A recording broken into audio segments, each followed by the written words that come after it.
8th, that's next Sunday, okay, so, okay, Milan's not here, but our Tiffany that comes and helps out here, she's getting ordained, okay?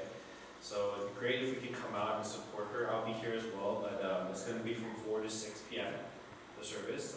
They'll also provide dinner.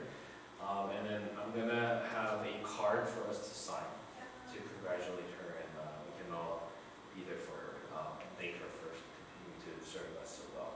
But what does it mean to be ordained? So ordination is an official recognition by either the church or the denomination that you're part of the leadership. Oh. So I'm an ordained reverend. That means that I was officially recognized by my denomination as a reverend. Yeah. So what is she? She's going to be a deacon, so an ordained deacon. Yeah.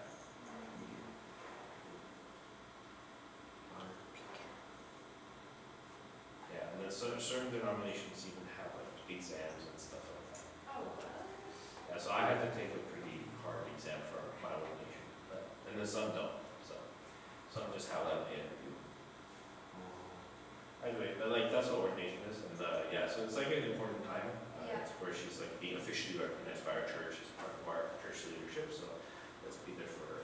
Yeah, it'll be next Sunday at 4 p.m. Oh, cool. Yeah, which means after service we'll probably just hang out here. Yeah, I'm gonna ask you to go grab boulders. Maybe we can grab boulders before. Okay. So let's do this. Leviticus, everybody. What is holiness? What is that? What? It's a meme. It's the crying, praying guy. It's like. It's the meme. He's like that. I have no idea who that is. He's like that. It's a random person. It's the guy. Okay. Okay, we're going to talk about this together today. What is holiness, right? So we already talked about what Leviticus is not, right? It's not a salvation manual for the Israelites, and it's not irrelevant for Christians today, okay? And then we also talked last week about 3 concepts that we need to continue to keep in mind. I'm going to have it up here. We're going to keep looking at these concepts because they're important. Leviticus is a do-over of the Garden of Eden in Genesis narrative. So we're going to see parts of the Garden of Eden coming out. Is that Dory? It's do you remember? Yeah, do you remember that? Do you get it? I get it, thank you.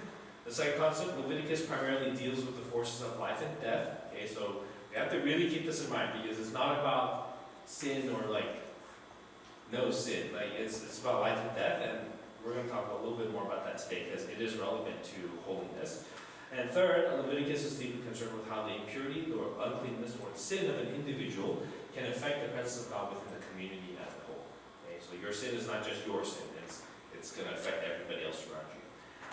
Right, so today we're actually going to look at Leviticus. We're going to look at the first 2 sacrificial offerings listed in Leviticus chapters 1 and 2. We're not going to be reading the entire thing. What? Fine, yes, yeah. But I highly encourage you to, hi Preston, to read and to get a better understanding. You can read it on your own and keep the things that we talked about today, and it'll definitely make it more interesting than if you just read it without understanding. So we're going to look at these 2 offerings in order to understand what holiness is. Like, what does it mean to be holy? Okay. If you stop somebody randomly on the street and you ask them, like, what does holy mean? Right? What do you think they would say? On that note, like, what would you say? What does it mean to be holy? Anyone? Clean. It's clean. Okay. What else? Cleanliness. That's the same word. Man. Come on, man. Yes. Sinless. Ooh. Sinless. Okay. Yeah, I've covered that before. Jesus-like. Okay. So, like, the word holy does have these sort of abstract images and values and meanings, right? And that's the thing, like, a lot of people's definitions are going to revolve around some kind of, like, religious meaning, some kind of meaning of, like, purity or cleanliness, right? But the scriptures actually teach a very different definition of the word holy.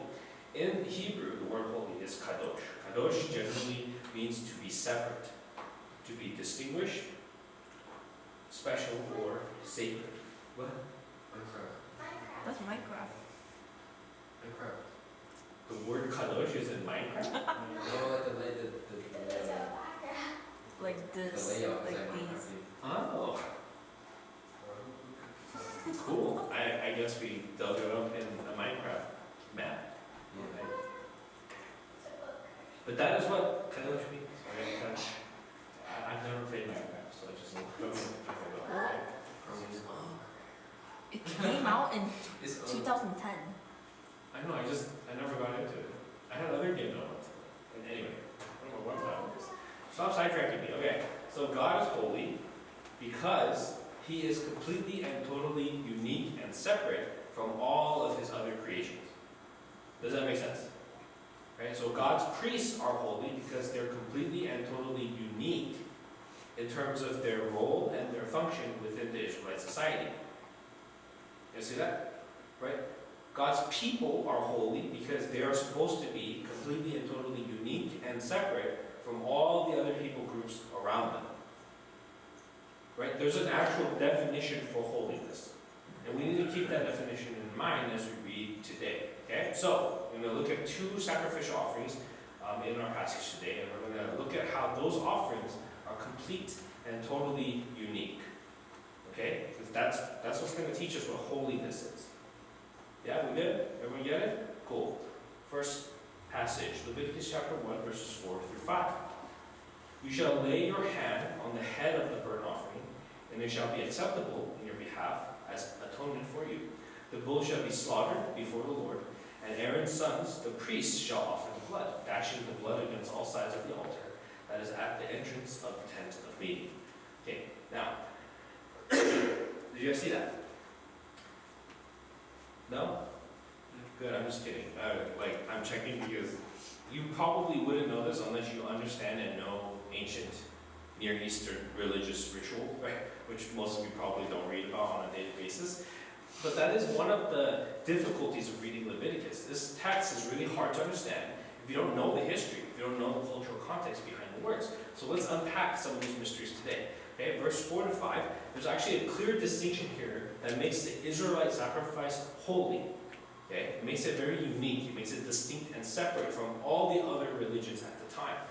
And that is the fact that it involves the person giving the offering. Okay, do you guys see that? Verses 4 to 5, it says that the person who is giving the offering is commanded to actually be there when they give the offering. And they also have to put their hands on the offering as the priest gives the offering to the Lord. This is very unusual in ancient deity worship. Why? Because the ancient gods, they were very dangerous. Okay? The way that the ancient people looked at their gods, they were scary. For most ancient Near Eastern religions, they didn't want to be close. Right? There were a lot of commands and rules and laws to keep people as far away from the temple as possible. Okay? Most of them would just drop it off with the priest, and then the priest would take it inside. Okay? And that was just how many of these ancient Near Eastern religions operated. Why? Because again, they needed that safe space between themselves and the very dangerous gods that they worship. But in Israelite law, it's different, right? It's distinct, it is separate, it is holy. You're actually invited to be in the presence of God, in the presence of Yahweh. You are invited to be a part of the process. Why? Because Yahweh wants to be near His people. So His law reflects that. Therefore, it's holy. It's distinctly different. You guys see that? Yeah, holiness is separateness, differentness. Okay? So, in fact, the Hebrew word for sacrifice is korban. Right? Korban is derived from the verb to come near or to come close, which is korav. Thank you. Amazing. Right? Also, take note of the fact that only the blood is sprinkled on the altar. You guys notice that in the passage? Only the blood. Why? To the ancient Israelites, blood was a symbol of life, right? And one of their food laws actually says you cannot eat blood, and it's because blood symbolized life, and it belongs to God, the creator of life alone, right? It was holy, uniquely set apart. Blood was not to be eaten ever, right? Blood was the life of the animal, and according to Genesis 9, verses 4 to 5, only you shall not eat flesh with its life, that is, its blood. For your own lifeblood I will surely require a reckoning. From every animal I will require it, and from human beings, each one for the blood of another. I will require a reckoning for human life. Now, for us today, we know science and basic biology, so like we understand that like blood is necessary to carry oxygen to our organs and all this other stuff. They don't know any of that. What they do know is that when you drain the blood out of something, that it will die. And so to them, it meant blood was life, right? And so why is this significant? Because this is another example of holiness, right? For us today, we don't slaughter animals, right? It feels cruel and barbaric. Why don't you just pray and like have the sins be absolved or whatever, right? But if you think about this context, why is this different from, again, the neighbors that they had, right? We're not looking at how they're different from us today. We need to look at how they're different from the rest of the civilization at the time, right? Well, how are they different from other ancient civilizations? In most other ancient civilizations, killing an animal was just a natural part of life. You had to kill in order to eat and survive, right? However, God commands His chosen people to consider the blood and the life of all living beings, including animals. Right? We have that understanding today. Right? We want to look at animals and still have compassion, and we try to pass laws that, that treat them well and things like that. But you can't, again, put our modern understanding on them. Right? Their neighbors did not care about animals the same way. And that is holy. It is monumentally strange for an ancient culture to consider animals this way. Right? There's this insistence on all life being sacred to God. It's different, it's unique, it is holy. Right? Next, let's read chapter 1, verses 8 through 9. Aaron's sons, the priests, shall arrange the parts with the head and the sweat, that's like the inner fat, on the wood that is on the fire on the altar. But its entrails and its legs shall be washed with water. Then the priest shall turn the whole into smoke on the altar as a burnt offering, an offering by fire, a pleasing odor to the Lord. Okay. This one as well, there is a special significance in I don't see the slide. Leviticus 1, 8 through 9. Just go to the I next only one. have 4 to 5. Just go to the next one. Oh. We're missing one. We don't have 8. That's okay. Just leave it. Just leave it. So there's a special significance. There's another part of holiness when you place the animal on the altar instead of on God's table. And this is also true of the grain offering here in chapter 2, verses 1 through 2 as well. When anyone presents a grain offering to the Lord, the offering shall be of choice flour. The worshiper shall pour oil on it and put frankincense on it, and bring it to Aaron's sons, the priests. After taking from it a handful of the choice flour and oil with all of its frankincense, the priest shall turn this token portion into smoke on the altar, an offering by fire, a pleasing odor to the Lord. Okay, so for this to make sense, we also need to know the layout of the tabernacle. So, there it is. Okay, everyone see this? Layout of the tabernacle, right? The table of God is all the way on the innermost part, right? And it's only open for priests. And this is different. This is actually very strange for ancient Near Eastern religions. Why? It's because most ancient Near Eastern religions, they looked at their worship of their gods as a way for them to feed gods. Okay? Most ancient Near Eastern mythology actually teaches that human beings were created in order to feed the gods. Right? The gods needed humans in order to work the fields and basically bring them food. Why? It's very easy. It's because in ancient Near Eastern mythology, most of their kings were also gods. Right? You guys know anything about ancient Egyptian mythology? Right? They believed their pharaohs were gods, right? Demigods, right? And so part of the mythology, the story is, why do we need to keep giving food and are paying taxes to the king? It's because he's one of the gods. And that's our job as humans. We need to make food for the gods. And so the table, most of the time, the table of the gods was outside. It was usually on a raised platform where everyone can see, right? Why? It was because when you feed the gods and you put all of this on the table, right?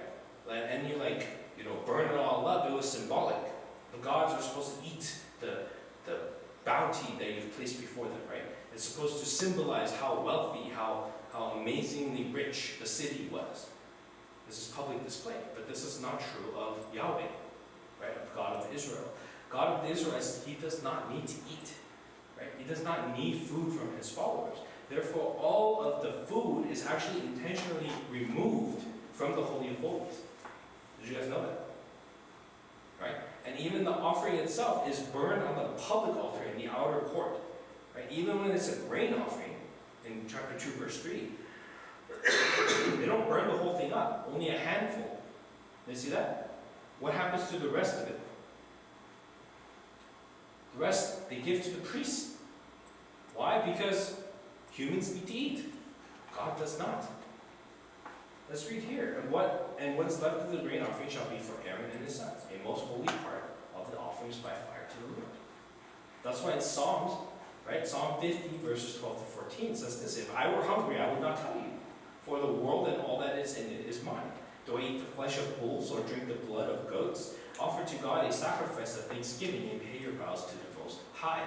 God doesn't eat. He doesn't need to eat. And even if he did get hungry, he doesn't need his people to bring him food. Why? Because he is holy. This is utterly unique and separate. It is very holy. It's different. God is distinctly different from his creation. He is holy. Therefore, this method of sacrifice is also holy. Additionally, in chapter 2, we have another example of holiness. Chapter 2 teaches something called the grain offering. And chapter 1, verse 14, there's another thing called the bird offering. Right? Why do they have this? Because God recognized that there were many Israelites that were too poor to afford an entire animal. So he tells them, just bring a little bit of grain. Bring a single bird, right? Which were plentiful. They were all over the place. And in fact, in chapter 5, verse 7, God explicitly says that these are alternative offerings for the poor. Notice also in verses 4 through 10, we didn't read it today, but that the frankincense, the most expensive part of the grain offering, is actually left out.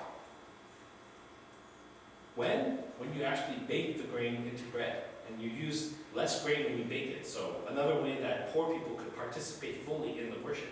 This is different. No one cared about poor people back then. Poor people were expendable, but God does. It's holy for him to care. Right? This is also in chapter 2, verse 11. No grain offering that you bring to the Lord shall be made with leaven. For you must not turn any leaven or honey into smoke as an offering by fire to the Lord. Okay, what is leaven? It's yeast. Yeast. Okay, what does yeast do? It ferments the bread. Right? Also makes the bread delicious. But anyway, fermentation. Why is that wrong? Because fermentation symbolized death. Okay, so that yeast is a type of mold, right? And so the Israelites, they understood that wine as well is a fermented drink. So there's this kind of symbol of death in it. And so you never burn wine on the altar. The altar is the altar of life, therefore you don't burn anything that is of death on there. Symbols of death were strictly forbidden. Why? Because God is the ultimate life giver.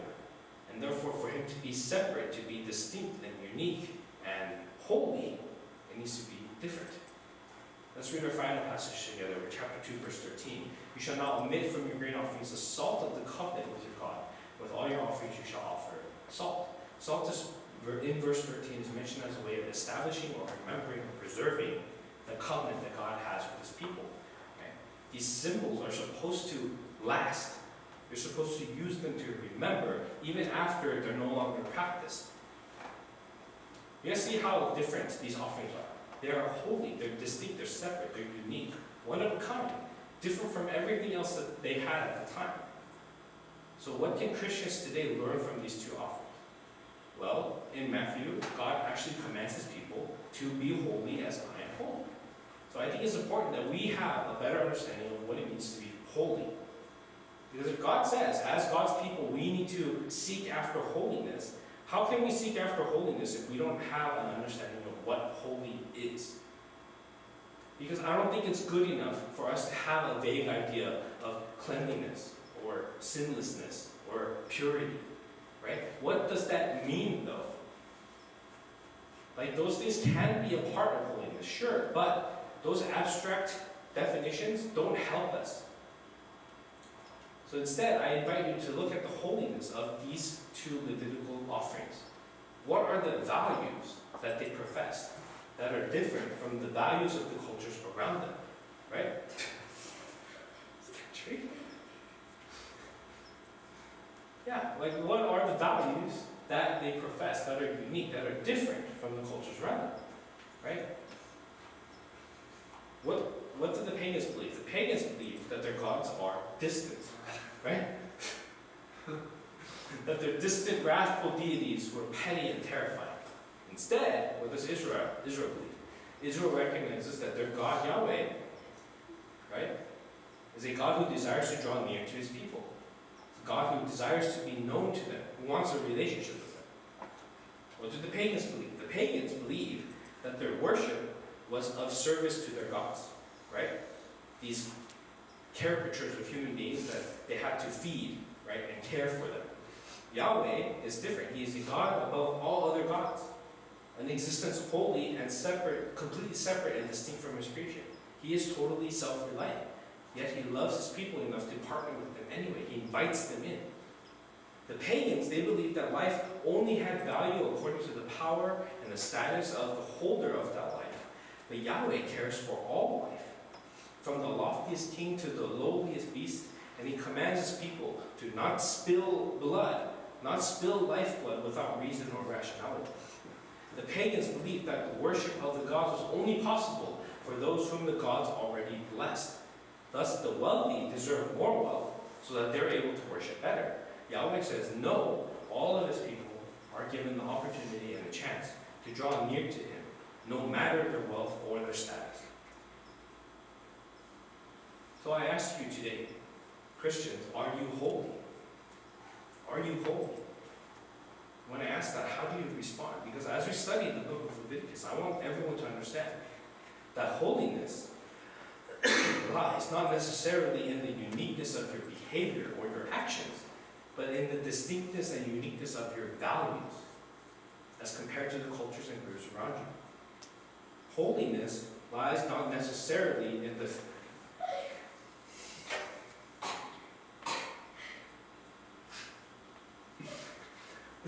Holiness lies not necessarily in the uniqueness of your behaviors or your actions, but in the distinctness and uniqueness of your values as compared to the cultures and groups around you. What set apart the Israelite sacrifice system wasn't the way they offered sacrifices, it was the meaning and the motivation behind those choices that they made. Right? You guys see that? With that being said, I think that modern day Christians, we don't really understand holiness this way anymore. Right? Like in today's society, what do we think of like Christians versus non-Christians? What makes a Christian or a non-Christian? How do you distinguish them? Right? Oh, Christians say the Apostles' Creed. Yeah, I guess. Or is it like the specific holy book that we follow? Right? The Bible versus what, the Quran? Right? Is the way that you pray? Is the type of songs that we sing?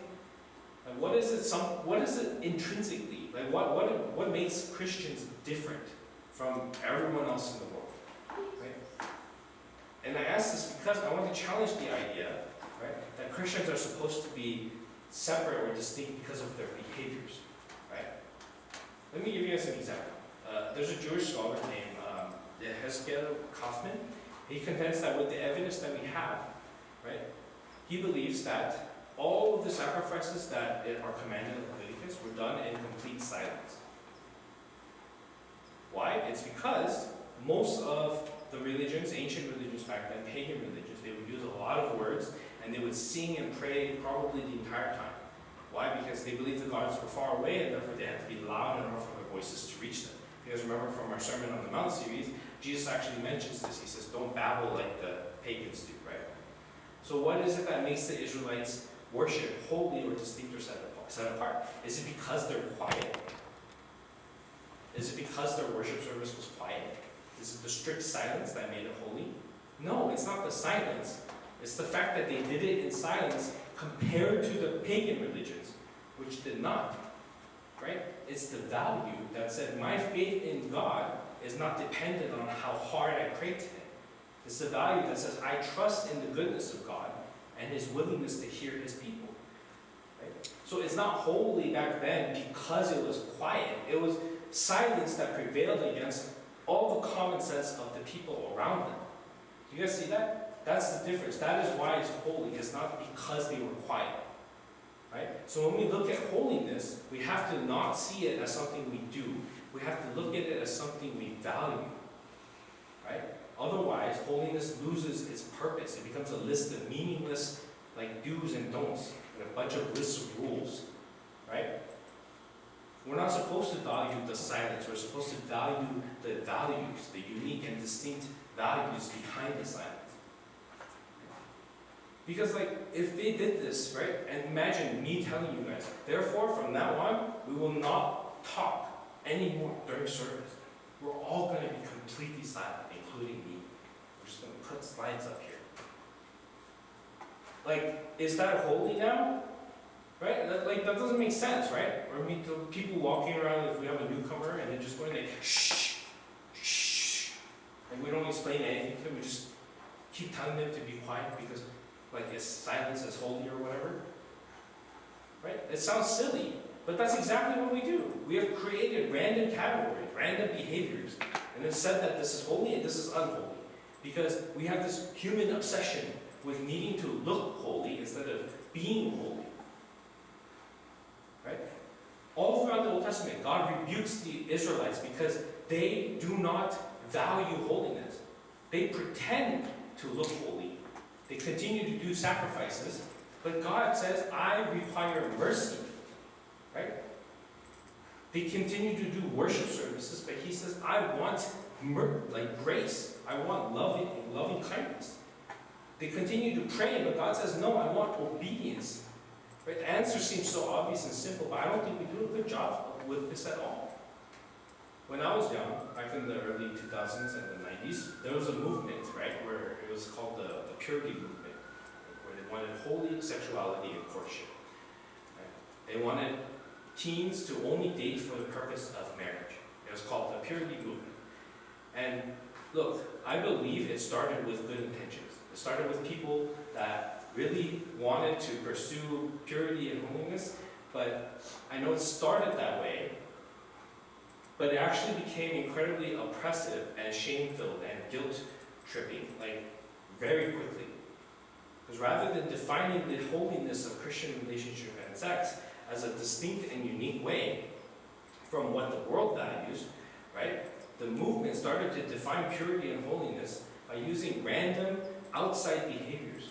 For example, I was told by a pastor that if I was on the phone past 10 p.m. talking to my girlfriend, that was unholy, it was ungodly, right?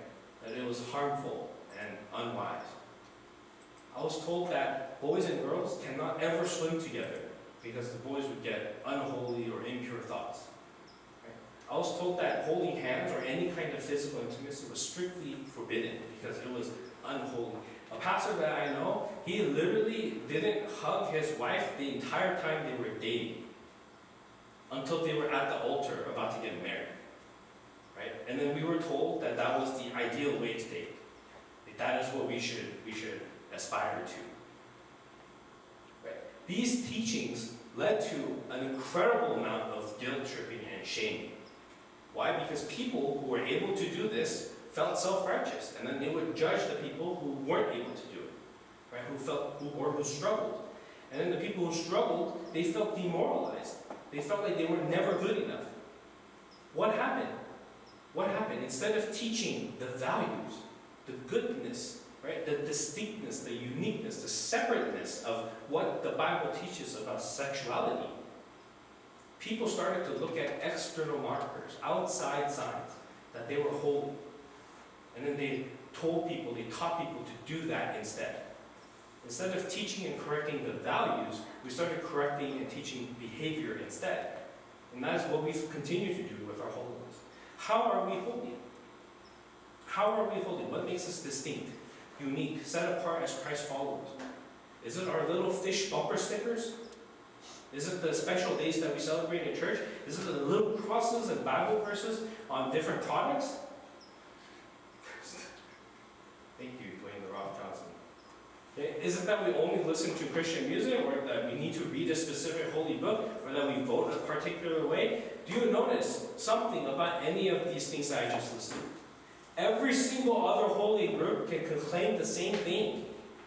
During the ancient times, every culture and religion had their own gods, their own worship styles, their own sacrificial systems, their own laws and codes. And the Israelites, they were given the system of worship that was countercultural, that was holy. It was separate and distinct from those values.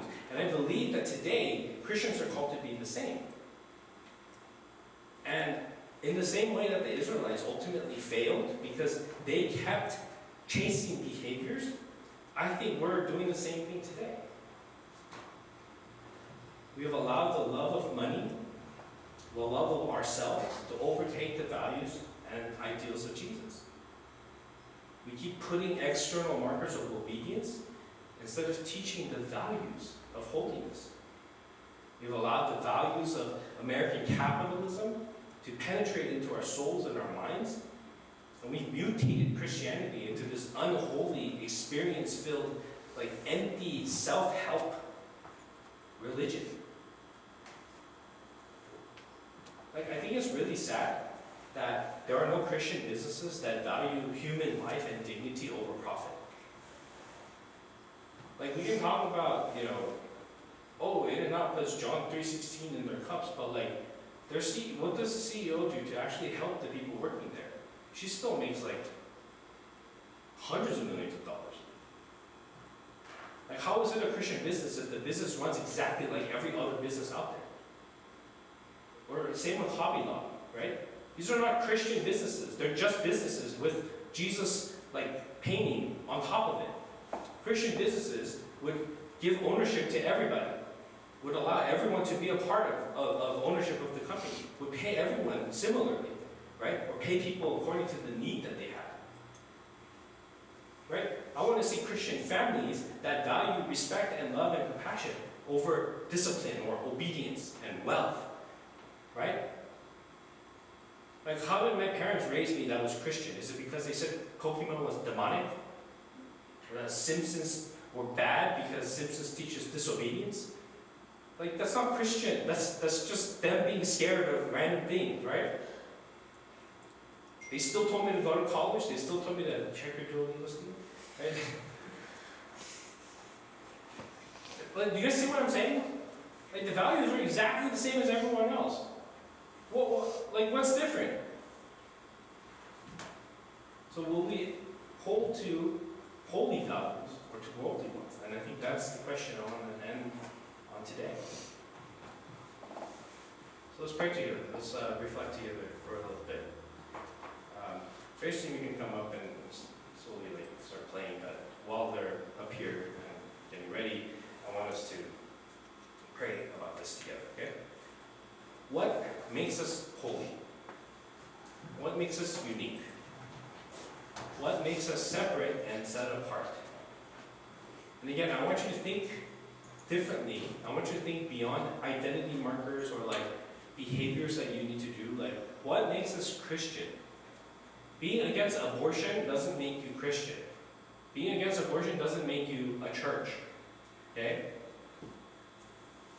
Being for the sanctity of all life, including homeless people, including animals, including the immigrants and the poor, that is holy. Being for prayer in schools isn't holy. Being against oppression and suppression of everyone else for the majority, that is holy. I want you to think about it. What makes you different? What makes you distinct? What makes you separate? And in what ways have we allowed the world to tell us what we should be like instead of God's word and instead of Jesus himself? How can we be shaped by the heart and the spirit of God rather than the spirit of this world? So, I want you guys to pray about that for a little bit, and then Gracie will lead us in our closing song, and then we'll do it. Or when you start.